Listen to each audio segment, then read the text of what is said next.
I never thought I'd be telling this story. Not because I'm ashamed of what I did, God knows I'm not, but because for 12 years I believed in something that never existed. My name is Robert Hayes, and I'm 52 years old, regional operations manager at a logistics company. The kind of job title that makes people's eyes glaze over at parties. The kind of man who fixes problems before anyone notices they exist. Invisible, reliable, forgettable. My first marriage taught me about betrayal. Caught my ex-wife in our bed with her personal trainer. How's that for a cliché? The divorce left me gutted, financially and emotionally. 7 years of solitude followed. 7 years of frozen dinners and empty weekends, convincing myself I preferred it that way. Then Linda happened. We met at a company barbecue 12 years ago. She wore a yellow sundress that caught the light when she laughed. Her daughter Sophie stood beside her, 12 years old, all knees and elbows and nervous energy. Linda's story came out over warm beer and potato salad. Single mother, ex-husband. Greg was an abusive drunk who'd vanished when Sophie was barely walking. "We're better off without him," she told me, her hand finding mine across the picnic table. "Some men just aren't meant to be fathers." I believed her. Every word. Sophie called me Dad without anyone asking her to. Just started one morning over breakfast, 6 months after Linda and I got married. "Dad, can you drive me to soccer practice?" she asked casually. The word hit me like lightning. I'd never had children of my own. Suddenly I had a daughter.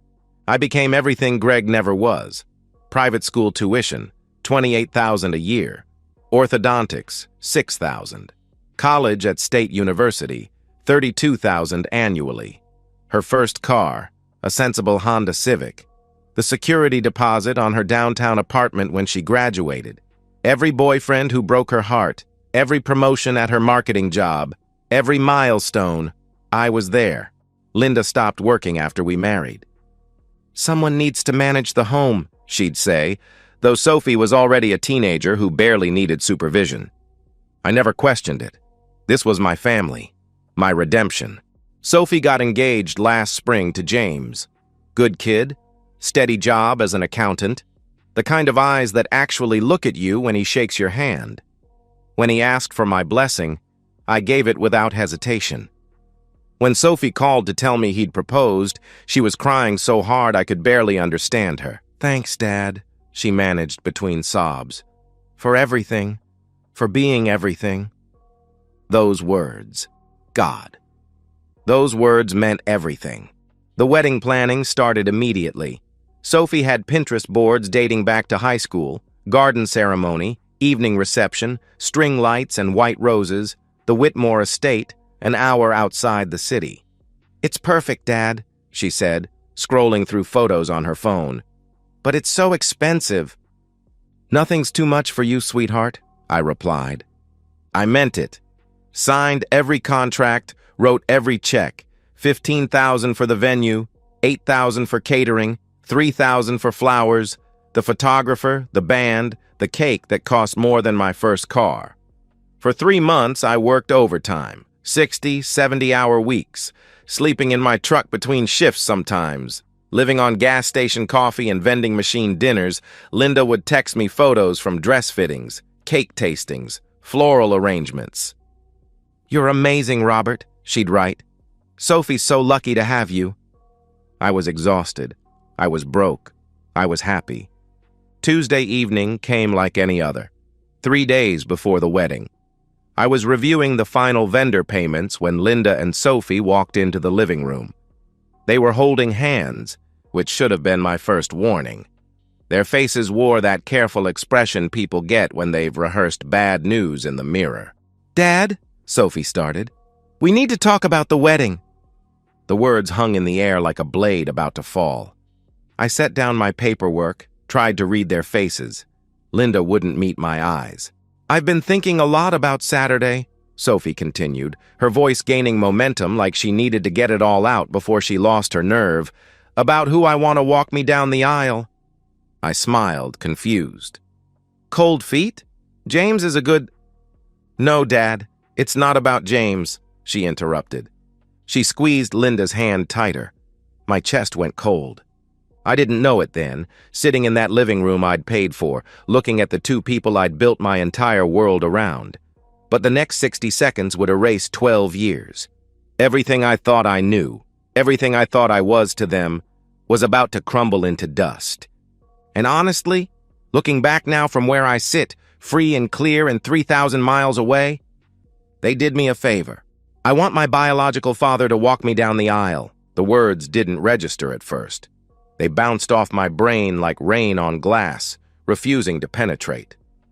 I stared at Sophie's face, waiting for the punchline to a joke that wasn't coming. "What?" I asked. Sophie shifted on the couch, her engagement ring catching the lamplight. The ring I'd helped James pick out, the one I'd loaned him half the money for because he was just starting his career. "Dad, She stopped, started again. "Greg reached out to me a few months ago, through Facebook."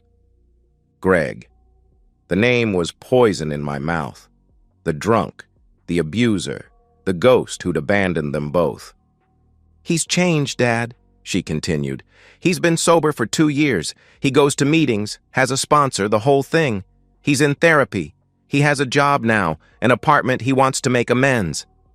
I looked at Linda, my wife, the woman I'd loved and trusted and provided for. She was studying her hands like they held the secrets of the universe. "You knew about this?" I asked her directly. She nodded, finally meeting my eyes. "He contacted me first, wanted permission to reach out to Sophie. I thought it would be good for her for closure." "Closure," I repeated, the word flat and mechanical. "And this closure includes him walking her down the aisle." "At the wedding I'm paying for," Sophie leaned forward, her eyes wide and pleading. "You've been my dad in every way that matters. You know that. You raised me, you loved me, you gave me everything. But Greg is my biological father. He made mistakes, terrible mistakes, but he's trying to make things right. I want to give him this chance." "This chance," I echoed. "After 12 years. After he left you both with nothing. After I—" "This isn't about money, Dad," Sophie cut in, her voice taking on an edge of irritation, like I was being unreasonable. "This is about healing, about forgiveness." "Forgiveness," I said. "And where do I stand? During this healing ceremony I'm financing?" Linda reached for my hand. I pulled it away. "You'll still be there," she said softly. "In the front row, as my husband, as Sophie's, as the man who raised her, as the man who raised her," I repeated. Not her father. The man who raised her. Like I was hired help whose contract was expiring. Sophie was crying now, those manipulative tears that had worked on me for 12 years.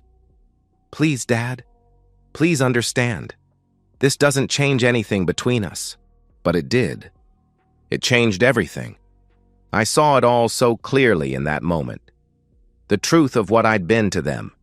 Not a father, not a husband, a wallet, a provider, a placeholder.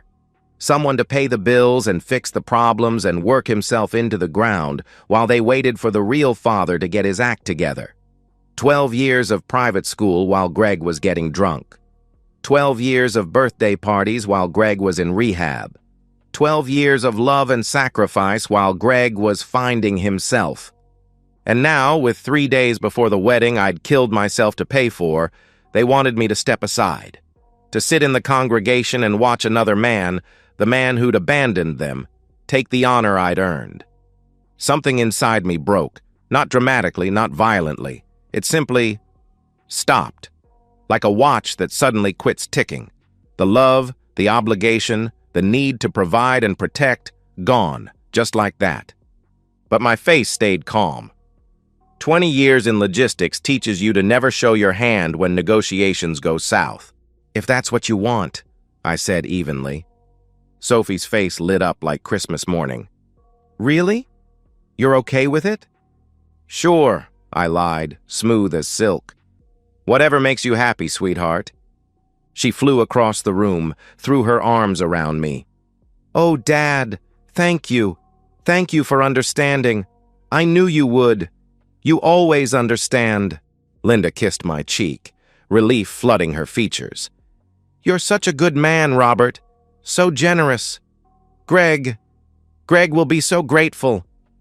Greg will be grateful for the wedding I paid for, the daughter I raised, the life I built while he was destroying his. They left 20 minutes later, chattering about dress alterations, about where Greg would stand during photos, about how emotional it would be when he saw Sophie in her wedding gown. They didn't notice I wasn't listening. They didn't notice my silence wasn't acceptance, it was calculation. I sat alone in the house for exactly 10 minutes after their car pulled away, staring at the wall, at the family photos I'd paid to have professionally taken, framed, hung with care, Sophie's graduation. Our family vacation to Disney World. Linda and Sophie laughing at my surprise 50th birthday party. All lies. Every smile, every "I love you, Dad," every Father's Day card, all of it performed for the man funding their lives while they waited for the real thing to return. I stood up, grabbed my keys, told myself I was going for a drive to clear my head. That's what a good, understanding man would do. Take a drive. Cool off. Come back ready to smile and support and pay for everything like always. Linda didn't question it when I left. Why would she? Robert always comes back. Robert always understands. Robert always bends. Not this time. I drove straight to my attorney's office. Margaret Sinclair had handled my contracts for 15 years. Sharp as a surgical knife, discreet as a priest, I walked in without an appointment at 8:47 p.m. I need your help, I said, and I need it done tonight. She looked at me, really looked at me, and must have seen something in my face that told her this wasn't a negotiation. Sit down, she replied, pulling out a legal pad. Tell me everything. By the time I was done talking, she was already making calls. By the time I left her office at 2 a.m., the architecture of my revenge was already under construction. They thought I went for a drive to clear my head. I did. But I wasn't clearing it of anger. I was clearing it of them. Margaret's office became my command center. While she worked the legal angles, I handled the practical destruction. The coffee was cold, the fluorescent lights harsh, but I'd never felt more awake in my life. Start with the wedding, Margaret advised, sliding her laptop toward me. You're the only name on every contract? Every single one, I confirmed. Then legally you can cancel everything. They can sue for damages after, but by then? She smiled, sharp and knowing. By then, it won't matter. I pulled out my phone. It was nearly midnight, but most vendors had emergency lines. The venue first, the Whitmore Estate, where Sophie had dreamed of getting married since she was 16. Whitmore Estate, this is Bradley, came the professional voice. Bradley, this is Robert Hayes. I have the Hayes-Morrison wedding booked for Saturday. Yes, Mr. Hayes.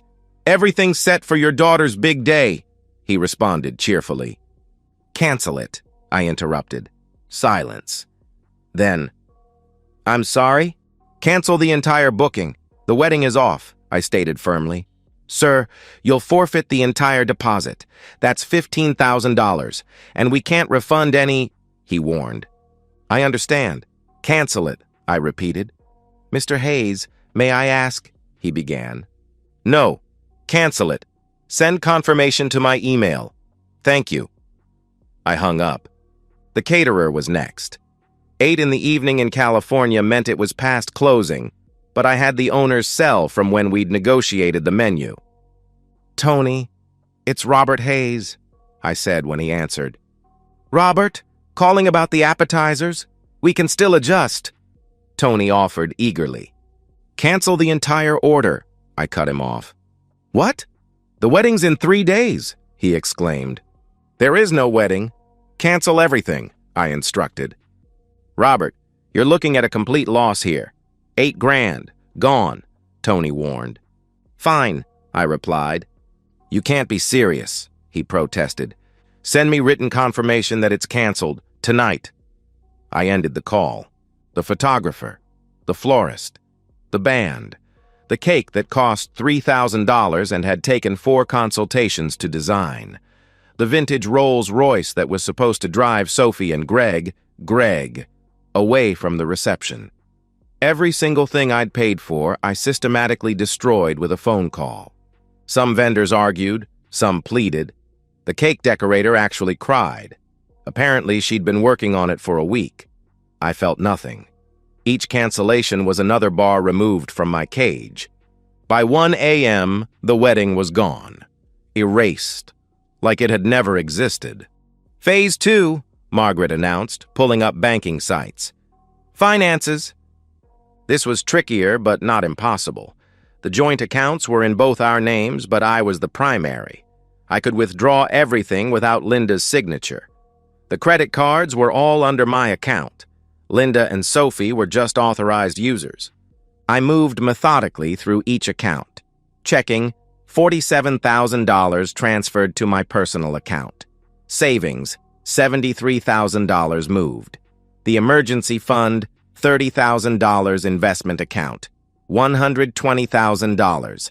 Every penny I'd earned and saved over 12 years pulled back to safety in 17 transactions. Then the credit cards. Linda's Visa, canceled. Her MasterCard, canceled. The American Express she used for shopping, canceled.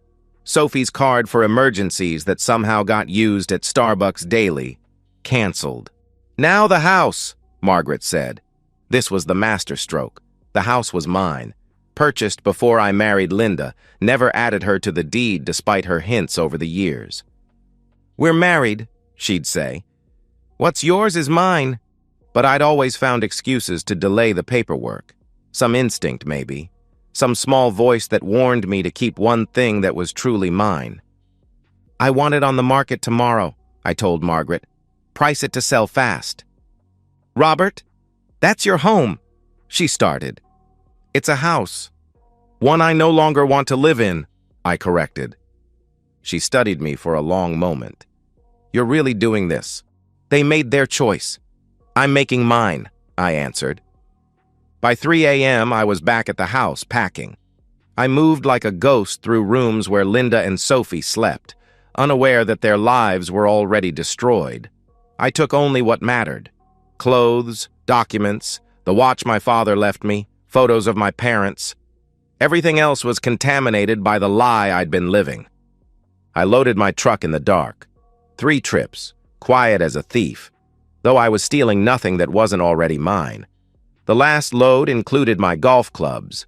The ones Sophie had bought me for Father's Day 3 years ago. I almost left them, then decided I'd earned them. Paid for them myself, really, since my money had funded her gift-giving. I stood in the driveway at 4 a.m., looking at the house one last time. The kitchen window where Sophie used to wait for me to come home from work. The porch where Linda and I had slow danced on our anniversary. The garage where I'd taught Sophie to drive. All of it poison now. All of it lies. I got in my truck and drove west. No destination in mind, just away. The sun rose behind me as I crossed the state line, and I didn't stop except for gas and coffee. My phone started ringing around noon. Linda, probably wondering why her card was declined at lunch. I didn't answer. By evening, I was 500 miles away when my phone exploded with calls and texts. I finally answered on Linda's 20th attempt. Robert, my card isn't working and the bank says, she started frantically. I closed the accounts, I interrupted. Silence. Then, quietly, what? I withdrew everything from our joint accounts. Canceled your cards. Sophie's too, I explained calmly. Robert, what are you talking about? Are you having some kind of breakdown? Where are you? She demanded. I also canceled the wedding, I added. You, what? She gasped. Every vendor, every reservation, gone. If Greg wants to walk Sophie down the aisle, he can pay for the aisle, I stated. Her voice went shrill. The wedding is in 3 days. Then Greg better get busy, I replied. Robert, you can't do this. What about Sophie? This will destroy her, she screamed. She made her choice. She chose the man who abandoned her over the one who raised her. Actions have consequences, I explained. This is insane! You're destroying everything over your wounded pride? She accused. No, I'm done paying for a family that was never mine, I corrected. I'm calling a lawyer, she threatened. Good. Call one. Margaret Sinclair is mine. She's very good. Oh, and Linda, the house goes on the market tomorrow. It's in my name only, remember? You might want to start packing, I informed her. You can't, she started. I can. I am. Don't call me again. I hung up and blocked her number.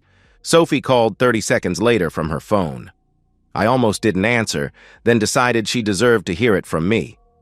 Dad, what are you doing? Mom's crying. She says you canceled everything, she began, hysteria in her voice. I did, I confirmed. Why? Because of Greg? Dad, I'm sorry. I didn't mean to hurt you, she pleaded. Yes, you did. You knew exactly what you were doing, I countered. That's not true. I love you, Dad. You're my father, she insisted. No, I'm the man who raised you. Your words. Greg is your father. Let him act like it, I reminded her. Please, Dad, come back. You can walk me down the aisle. Both of you can. Please, she begged. I laughed, bitter, harsh. Both of us, like some participation trophy. No thanks. I'll tell Greg no. It'll just be you. Please, Daddy. She tried desperately. Too late, Sophie. You showed me what I really am to you. The wallet, the provider, the placeholder. Well, this placeholder is done, I declared. That's not true. You're everything to me, she sobbed. If that were true, this conversation wouldn't be happening, I pointed out. Please. The wedding. All my friends are coming. This will humiliate me, she whispered. Then ask Greg to fix it. He's your real father, remember? I said coldly. Dad, she started again. Don't call me that anymore. And don't call me again. I hung up and blocked her number too. The phone rang constantly after that. Unknown numbers, Linda's friends, Sophie's friends, probably Greg himself. I turned it off and drove through the night windows down, cold air slashing at my face, the radio playing songs I'd never heard before. For the first time in 12 years, I felt nothing for them. No anger, no sadness, no guilt. Just free. By dawn, I was in Arizona. The desert stretched endless and empty, and I felt like I could breathe for the first time since Sophie had said those words. My phone stayed off for 3 days. When I finally turned it on, there were 247 missed calls, 189 texts, and 73 voicemails. I deleted them all without reading or listening to a single one. They called 47 times that first week, using different numbers, trying to trick me into answering. I never did. By week 2, the calls slowed. By month 3, they stopped completely. By then, I'd stopped counting, stopped caring, stopped looking back. 6 months later, and I'm sitting on a canyon rim in Sedona, watching the sun paint the rocks red and gold.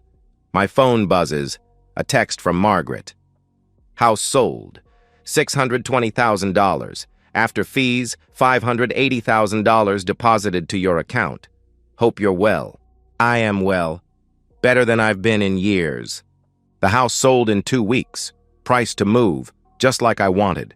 Combined with my savings and retirement accounts, I'm sitting on roughly $700,000, more than enough for a man who's learned to live simply, who's learned what actually matters. I've been traveling. Montana for a month, where the sky is bigger than God. Colorado, where I hiked trails I'd only seen in magazines when I was too busy working to take vacations. New Mexico, with its alien landscapes and green chili everything. Now Arizona, where the desert teaches you that life finds a way even in the harshest conditions. Small towns, mostly. Places where nobody knows who I am or what I left behind. Motels with clean sheets and functioning coffee makers are all I need. Diners where the waitresses call you honey and the pie is made fresh daily. I've lost 15 pounds and gained something harder to measure. Peace, maybe. Or just the absence of constant obligation. My old neighbor Tom sends updates occasionally. I never asked him to, but he does anyway. Heard the wedding got canceled last minute. Total chaos. People showed up to an empty venue. A month later. Greg disappeared again when he found out there was no money. Lasted about 2 weeks. Then, Linda's working at Target now. Sophie's waitressing at that place on 5th Street. I don't respond to Tom's messages, but I don't block him either. There's something satisfying about knowing they're struggling, that they're finally experiencing what life is like without someone else paying for everything. Another text from Tom, 3 months after I left.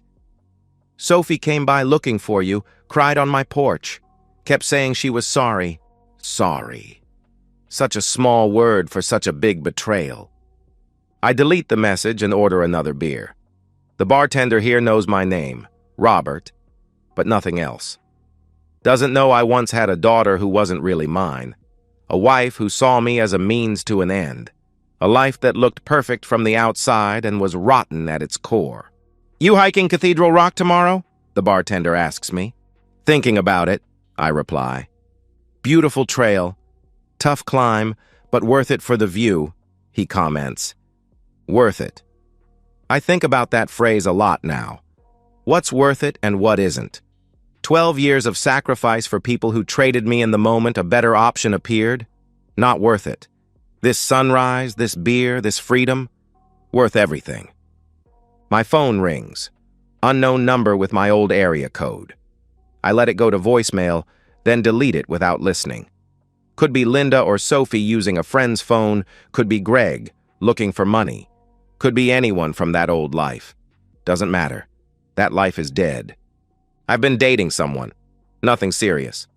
Michelle, a massage therapist from Durango who's passing through. We've had dinner twice, coffee 3 times. She asked why I'm traveling alone. Needed a fresh start, I told her. Bad divorce? She asked. Something like that, I answered. She didn't push. That's the beauty of starting over. You only owe people the truth you choose to give them. You have kids? She asked on our 3rd coffee date. No, I said, and meant it. Another text from Tom. Sophie got engaged again. Different guy. Courthouse wedding this time. Courthouse wedding. No big estate, no $3,000 cake, no vintage Rolls Royce, no father to pay for it all. I wonder if she asked Greg to walk her down the aisle at the courthouse. I wonder if he even showed up. I don't wonder for long. The sun drops behind the canyon walls, and the temperature drops with it. Desert nights are cold, another thing I've learned in my new life. I zip up my jacket, finish my beer, leave a good tip. Back at my motel, I open my laptop and check my accounts. The money's all there, growing slowly in conservative investments. Enough to last me 20 years if I'm careful, 30 if I'm smart. I'm both now. I think about Linda sometimes. Working retail at 48, scanning groceries, dealing with angry customers, standing on her feet for 8 hours, all the things she thought she was too good for when my money was flowing. I think about Sophie, carrying plates to tables of people who won't remember her face 5 minutes after they leave the college degree I paid for, apparently not worth much without someone funding her lifestyle. Do I feel guilty? No. Do I miss them? I miss who I thought they were, but those people never existed. My phone buzzes. Email from Margaret. Hope you're enjoying your travels. Thought you should know. Linda tried to contest the house sale. Judge threw it out. She also tried to claim alimony. Denied. Abandonment clause in your prenup held up. Prenup. Thank God for Margaret's insistence 12 years ago. Linda had pouted about it. Don't you trust me? But I'd held firm. The one smart thing I did in that whole relationship. I close the laptop, turn off the lights, listen to the coyotes calling in the distance. Tomorrow I'll hike Cathedral Rock. Next week, maybe the Grand Canyon next month, Utah or Nevada or California. The point is, I get to choose. Every day, every decision, every dollar spent. My choice. I think about what Sophie said in one of her voicemails I deleted. You're going to die alone. Maybe. but I'd rather die alone and free than live surrounded by people who see me as nothing more than a bank account with a heartbeat. I close my eyes and sleep comes easy. No stress, no worry about bills or tuition or wedding costs. Just sleep, deep and dreamless and earned. 1 year now. I'm in Taos, New Mexico, in a coffee shop that makes the best green chili breakfast burrito I've ever had. The same booth every morning, the same waitress who knows I take my coffee black. No sugar, no small talk before the caffeine hits. My phone, a new one, new number, no connections to the past, buzzes with a text from Tom, still sending updates I didn't ask for. Linda moved in with her sister, still working retail. Sophie married that guy, living in a studio apartment. Thought you should know. I don't respond, but I don't block him either. The house sold for $620,000. After Margaret's fees and closing costs, I netted $580,000. Combined with my savings and retirement accounts, I'm sitting on well over $700,000. I'm financially secure for the foreseeable future, especially living simply in small towns where cost of living is low. I think about the wedding that never happened. About Sophie in her dress walking down an aisle that no longer existed, looking for a father, either one, who wasn't there. I wonder if she understands now what she threw away. Probably not. People rarely do.